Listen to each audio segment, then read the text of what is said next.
नमस्कार साथियों, स्वागत है एक बार फिर से आप सभी का अशोका द एग्जाम गुरु में। मैं हूं आपका अपना दोस्त विजय मौर्य। उम्मीद है आप अच्छे होंगे और आप हमारे द्वारा दिए जा रही वीडियोस का फायदा अच्छे से उठा पा रहे होंगे। प्यारे साथियों, आज हम लोग कंपाउंड इंटरेस्ट को और आगे बढ़ा रहे हैं। लास्ट सेशन में हमने सीखा था कि कैसे करके आप 2 वर्ष का कंपाउंड इंटरेस्ट कैसे बनाते हैं। आज हम सीखेंगे 3 वर्षों का कंपाउंड इंटरेस्ट, मतलब कि 3 वर्षों का चक्रवृद्धि ब्याज कैसे करके निकाला जाता है, सीखेंगे। प्यारे साथी, जैसा कि मैंने आपको 2 क्वेश्चन लिखे हैं, ठीक है, मैंने भाषा नहीं लिखी है, बस केवल डाटा को लिखा है, तो समझने का प्रयास करिएगा। इन दोनों सवालों को करके हम आसानी से सीख जाएंगे कैसे करके 3 वर्षों का आप चक्रवृद्धि ब्याज निकाल सकते हैं। प्यारे साथियों, जिन साथियों ने जो पिछली वीडियो है, जिसको हम कह सकते हैं कंपाउंड इंटरेस्ट का पहला वीडियो नहीं देखा है, उसको जाके जरूर देख लीजिएगा, क्योंकि जो कंसेप्ट हमने पहले वीडियो में सीखा है ना, वही कंसेप्ट जो है हमने यहाँ पर इस्तेमाल करना है। तो इसका लिंक मैं आपको डिस्क्रिप्शन बॉक्स में भी दे दिया है, उसको भी आप देख सकते हो। राइट, तो यहाँ पे चलिए हम बात करते हैं पहले क्वेश्चन की। तो क्वेश्चन की भाषा को समझने का प्रयास करिएगा। क्वेश्चन कुछ इस तरह से बन रहा होगा कि भाई 220 रुपए पर 50% वार्षिक दर से 3 वर्ष का चक्रवृद्धि ब्याज क्या होगा, ये आपसे पूछा जा रहा है। फिर समझने का प्रयास करिएगा। 220 रुपए का 50% वार्षिक दर से 3 वर्ष का चक्रवृद्धि ब्याज क्या होगा, ये आपसे पूछा गया है। तो चलिए हम इसको करते हैं। सबसे पहले क्या करना होता है, मैंने आपको बताया था क्या करना होता। सबसे पहले कि जो दर दी होती है उसको हम फ्रैक्शन में चेंज करते हैं। तो माय डियर फ्रेंड्स, क्या बताया था कि 50 अपॉन कितना 100 आ जाएगा। बहुत छोटी सी बात, परसेंट का साइन हटेगा, अपॉन में 100 आ जाएगा। अब माय डियर फ्रेंड, 50 से कम होता है 50 और 50 दूनी हो जाता है 100, तो ये 1/2 हो जाएगा, 1/2 हो जाएगा। अब मैंने क्या बताया था कि इसको हम जो है मूलधन मानते हैं। तो 2 अगर हमने मूलधन माना और ये हमारा ब्याज लगा, चक्रवृद्धि ब्याज लगा, तो अगर 2 मूलधन था, 1 ब्याज लगा, राशि कितनी हो जाएगी, 3, है ना। राशि कितनी हो जाएगी, 3। अगर 2 राशि थी, 1 ब्याज मिल गया, तो इसका मतलब 3 आपको वापस करी जाएगी। इसी तरह से ये पहले वर्ष के लिए हो गया। दूसरे वर्ष के लगाओगे तो भी आपका सेम रहेगा, ठीक है। तीसरे वर्ष के लगाओ तब भी आपका क्या रहेगा, सेम रहेगा, क्योंकि आपका जो दर है ना, तीनों वर्ष के लिए कैसी है, समान है। अगर अलग अलग दर होती तो यहाँ पर जो वैल्यू है ना, वो तीनों अलग अलग होती। जनरली क्वेश्चन बनता है आपका सेम रेट का ही क्वेश्चन आपके एग्जाम में पूछा जाता है, तो डरने की जरूरत नहीं है। तो प्यारे साथियों, करना क्या होता है, हम करेंगे क्या बताया था ना कि इनकी मल्टीप्लाई करेंगे। अगर इनकी मल्टीप्लाई करेंगे तो 2 दूनी 4 और दूनी कितना हो जाएगा 8, इधर 3 या 9 और तिया कितना हो जाएगा आपका 27, 3 या 9 तिया कितना हो जाएगा 27। सबको क्लियर यहाँ पर हो रहा होगा। अब माय डियर फ्रेंड्स, यहाँ पर देखिएगा किसकी वैल्यू हमें दे रखी है, ये 220 दे रखी है, तो ये आपकी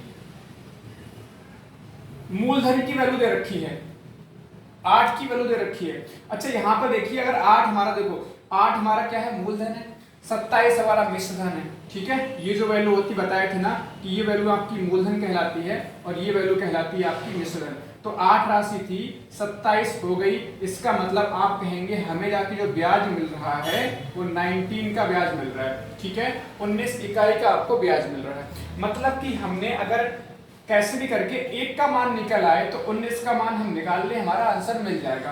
तो यहाँ पर देखो 8 का मान ये दे रखा है, क्योंकि ये P है हमारा। P हमारा अगर फ्रैक्शन से हमने बनाया तो हमारा 8 आया है, और ये क्वेश्चन में दे कितना रखा है, और ये दे रखा है आपका 220। मतलब कि जो आपका 8 है ना, 8 रिप्रेजेंट करेगा 220 रुपए को, ठीक है भाई। तो 1 किसको रिप्रेजेंट करेगा, 220 बटे कितना हो जाएगा आपका 8 हो जाएगा।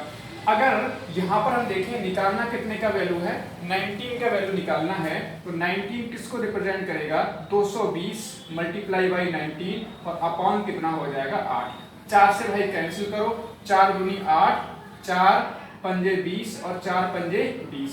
अब यहाँ पर कर लीजिए आप मल्टीप्लाई। अगर आप मल्टीप्लाई करेंगे 19 की, क्योंकि कैंसिल तो होगा नहीं, तो 19 पंजे होता है 95, ठीक है। 9 19 पंजे 95 और 9 आपका हो जाता है 104। इसको 2 से डिवाइड कर देंगे हम लोग, 2 पंजे 10, 2 दूनी 4, 2 दूनी 4 और 2 पंजे 10, तो 522.5 रुपए आपका क्या होगा, चक्रवृद्धि ब्याज होगा।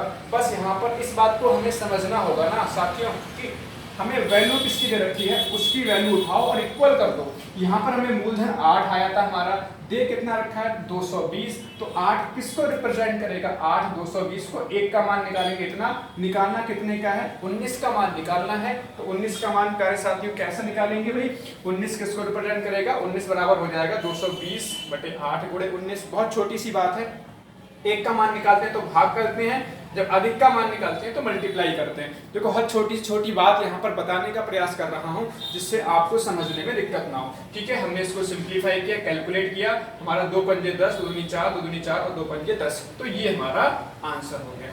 ठीक है, तो मुझे उम्मीद है ये सवाल आपको समझ में आया होगा। चलिए अगला सवाल देखते हैं, इसको मिटा देते हैं पहले।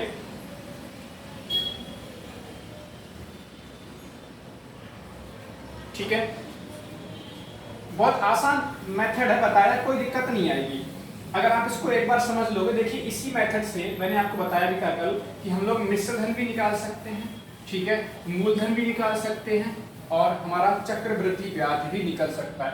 चलो अब हमारा दूसरा क्वेश्चन है, इसको देखते हैं। सबसे पहला काम, पहले क्वेश्चन देखें तो क्या बनेगा, 1500 रुपए पर 1500 रुपए पर 10% वार्षिक दर से 3 वर्ष का चक्रवृद्धि ब्याज क्या होगा।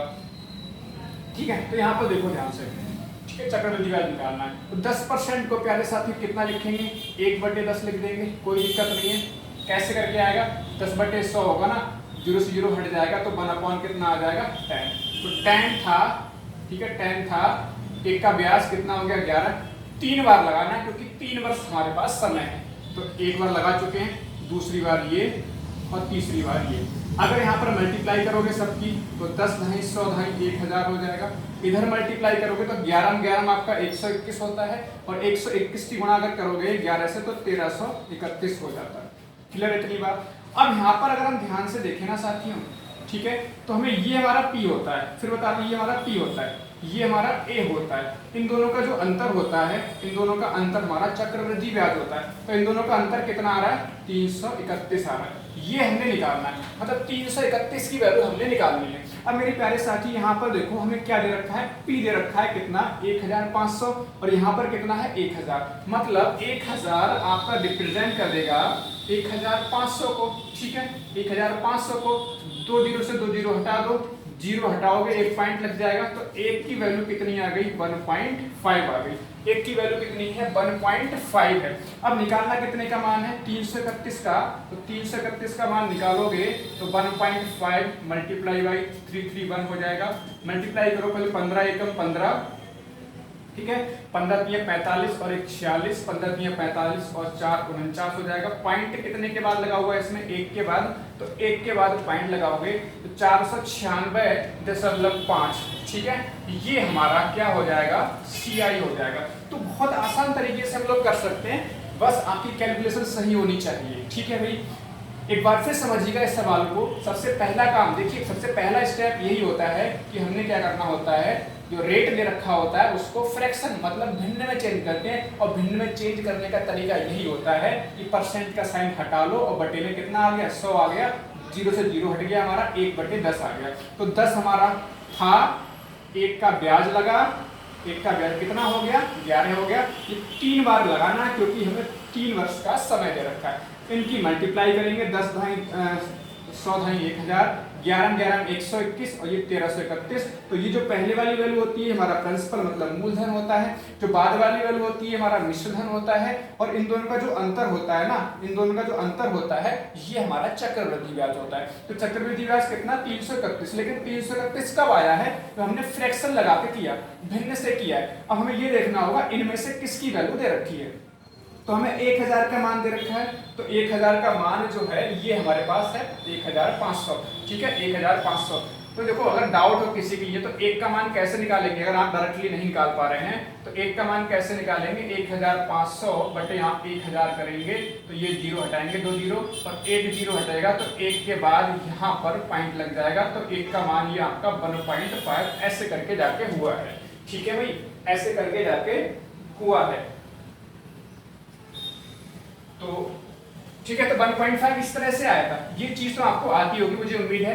फिर भी मैंने आपको समझाने का प्रयास किया है, क्योंकि मैंने देखा है जो हमारे जिनके पास मैथमेटिक्स सब्जेक्ट नहीं रहा होता है, ठीक है, 10th के बाद या फिर आप कहें तो क्लास 8 के बाद, तो उन्हें थोड़ी सी दिक्कत आती है और हमें हर एक अपने प्यारे साथी को साथ में लेके चलने का प्रयास करना है। प्यारे साथियों, उम्मीद है सवाल आपको समझ में आ गया होगा। एक की वैल्यू 1.5 थी, इसकी हमें निकालनी थी, तो सीधी सी बात है मल्टीप्लाई ही होगी, ज़्यादा का मान निकालना होता है। तो मुझे उम्मीद है कि ये सवाल आपको समझ में आया होगा। ठीक है, तो हम 2 वर्ष का 3 वर्ष का निकाल चुके हैं चक्रवृद्धि ब्याज।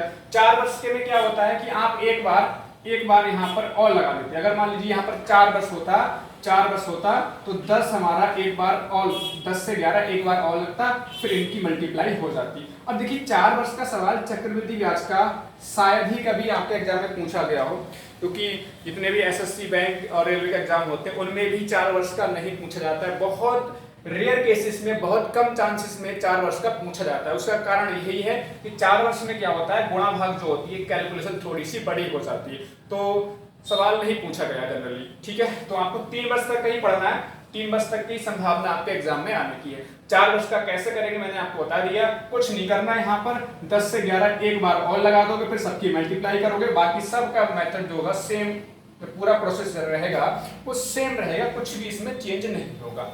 बताओ, अगर किसी को डाउट हो ना तो कमेंट करके जरूर बताइएगा मुझे, ठीक है, मैं आपके डाउट को सुलझाने का प्रयास करूंगा, डाउट को बताने का प्रयास करूंगा। देखिए, अगर आप हमें नहीं बताएंगे कि कहां पर दिक्कत हो रही है तो हम कैसे करके समझ पाएंगे, इसलिए कमेंट में आप जो है कमेंट करके बता सकते हैं। ठीक है, और प्यारे साथियों, इसी तरह से हम और भी वीडियोस आपके लिए लाते रहेंगे। प्यारे साथियों, आपको सपोर्ट की आवश्यकता है, ज़्यादा से ज़्यादा अपने दोस्तों को बताओ कि हम यहाँ पर आपके लिए कोर्स करा रहे हैं, वो फ्री ऑफ कॉस्ट है, यूट्यूब पर कोई चार्ज नहीं है और बहुत आसान तरीके से धीरे धीरे हम लोग आगे बढ़ते हुए चल रहे हैं। प्यारे साथियों, इससे पहले अगर देखें तो शायद 15-16 लेक्चर हमारे हो चुके हैं, लेकिन वो बोर्ड पे नहीं थे, बस जनरली मैंने मोबाइल से रिकॉर्डिंग करके डाला था उसको। ठीक है, लेकिन ये मैं बोर्ड पे पढ़ाने का प्रयास कर रहा हूँ, जिससे आपको और भी अच्छे तरीके से चीज़ें समझ में आए। और जिन साथियों ने सिंपल इंटरेस्ट, देखो इसकी प्लेलिस्ट बनी हुई है, टेट का जो मैथमेटिक्स का सब्जेक्ट है, प्लेलिस्ट बनी हुई, उसको जाके जरूर देखिएगा। और उसमें सिंपल इंटरेस्ट मैं पहले ही करा चुका हूँ, तो उसको भी जाके जरूर देखिएगा। प्यारे साथियों, इसी तरह से हमारे साथ बने रहिएगा। अगर आपको पसंद आ रहा है हमारा पढ़ाना, तो प्यारे साथियों लाइक, सब्सक्राइब और शेयर करना कतई ना भूलिएगा। हंसते रहिए, मुस्कुराते रहिए। मिलते हैं अगली छोटी सी वीडियो में। धन्यवाद।